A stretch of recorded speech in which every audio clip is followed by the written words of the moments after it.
Aqui aula você no canal Alexandra Prof. Tá entendendo? Não. Pronto está a aula hoje? Não também. Sabe por quê, gente? Porque quando a gente estabelece comunicação, nós, falantes de língua portuguesa, sabemos muito bem a ordem das coisas. É aí que tá. Todo mundo tem a língua portuguesa como um verdadeiro vilão da história. Só que a gente não para pensar que as construções são feitas por nós mesmos. Nós já somos falantes da língua. É impossível que a gente não compreenda enunciados que fazem parte da nossa comunicação diária. Deu para entender? A língua portuguesa, portanto, nada mais é do que a representação da sua realidade. E é com essa representação da língua que nós estamos aí em sociedade. Entender a ordem dessas palavras faz parte do nosso entendimento de comunicação. Aqui na aula de hoje nós vamos falar sobre frase, oração, período.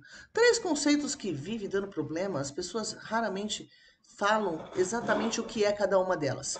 Na realidade, são três conceitos muito básicos, mas o mais importante é entender como eles funcionam para você criar algo maior.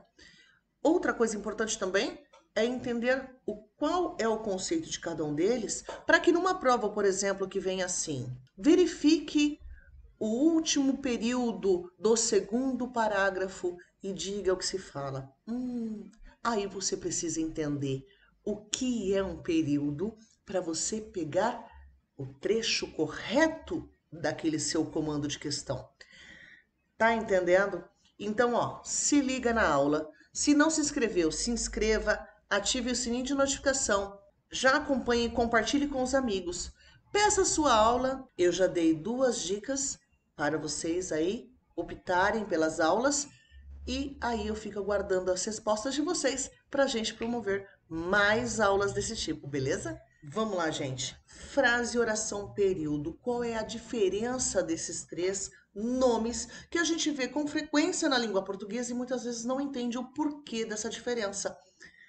A primeira coisa que a gente tem que pensar, a comunicação em si. Quando nós usamos palavras, a nossa intenção é comunicar, é estabelecer uma comunicação com o outro. E é nesse sentido que a gente tem que pensar no contexto. Quando a gente fala em frase, a gente tem dois tipos de frase: uma frase nominal e uma frase verbal. Quando a gente fala em frase nominal, para a gramática em si, não tem uma amplitude muito grande, porém, dentro do contexto comunicativo, ela faz muito, muito mesmo. Olha os exemplos que eu coloquei: silêncio, quieto, tudo ilusão. E se eu chegar para você e falar assim: bom dia, o que aconteceu aqui? Dentro de um determinado contexto, eu já sei que nós estamos antes do meio-dia e que eu estou conversando com alguém, estou cumprimentando alguém. O silêncio, por exemplo, a gente conhece muito bem essa frase. Como assim? Na sala, quando a gente está conversando, ou aquela tentativa de cola, né? A professora faz silêncio, ou no hospital, quando nós temos aquele cartaz da enfermeira com o dedinho na boca ou a própria placa de silêncio. Perceba que estabelece a comunicação, percebeu isso? Mas nós não temos uma grande influência assim da gramática nisso. Já é diferente na frase verbal. A frase verbal precisa de um verbo. O núcleo já não é mais um substantivo e sim um verbo. Então já nos denota uma ação. Olha lá, pare, corra, venha logo. E aí você faz assim, pô, mas é uma coisa tão pequenininha, uma frasezinha de nada. Venha logo, quem venha logo? Você. Tá fazendo aí um enunciado imperativo, dando uma ordem para você. Venha logo, pare. Outro enunciado imperativo, a mesma coisa com corra. Aí nós temos o quê? Um enunciado, que é uma frase verbal, portanto, é uma oração. Sim, quando a gente fala em oração, nada mais é do que uma frase que tenha um verbo. Então, para nós chamarmos essa frase, né, esse enunciado de oração, nós temos que ter pelo menos um verbo ou locução verbal. Não lembro o que é locução verbal. Se não lembra, anota nos comentários que eu já coloco uma aula sobre isso, porque a locução verbal também tem muito para ajudar naquela questão dos tempos verbais. Tem umas diquinhas sobre elas. Hã? Então vamos lá. Coloquei 4 frases aqui e aí a gente vai pensar. Comprei um saco de pipocas no parque. Olha lá. Comprei é o meu verbo.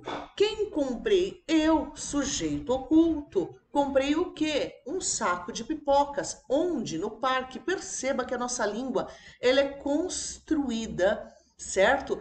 Daquela ordem canônica, sujeito, verbo, complemento. É assim que a gente compreende. E nós, enquanto falantes da língua portuguesa, conseguimos compreender bem.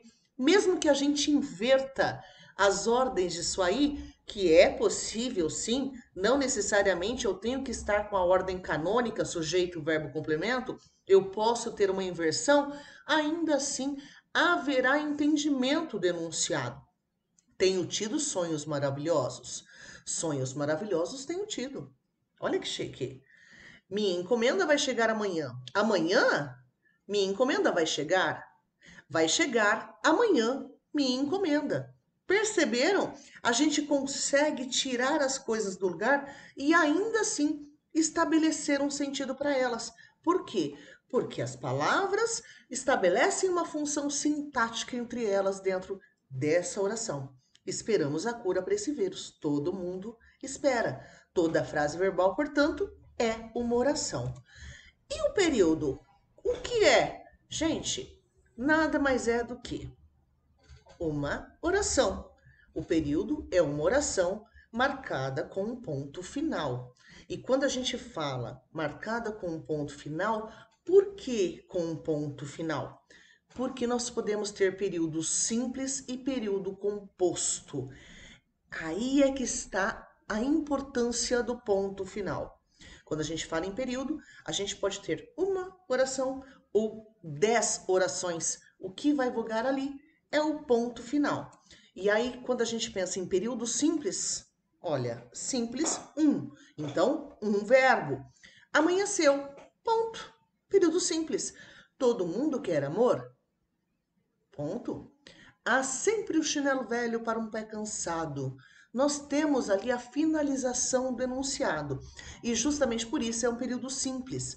Enquanto no período composto, eu preciso ter no mínimo 2 orações. No mínimo. E aí nós podemos ser enunciados muito maiores que vão virar um período composto mais complexo, certo? Então, quando eu tenho um período composto, eu tenho no mínimo 2 verbos. Não fomos à escola, primeira oração, porque estamos em isolamento social. Acordei, tomei café da manhã e assisti minha série favorita. Nós temos 3 orações. Acabou a folga, pois as aulas começaram. 2 orações. Então nós temos aí 2 ou mais verbos e para cada verbo ou locução verbal, uma oração dentro deste período composto. E aí lembrando, o período composto ele é dividido em coordenação e subordinação. Se você acha importante essa matéria, e sim, essa matéria é muito importante para a sua redação, para você entender como o seu parágrafo é construído e como ele pode ter mais peso, anota aí.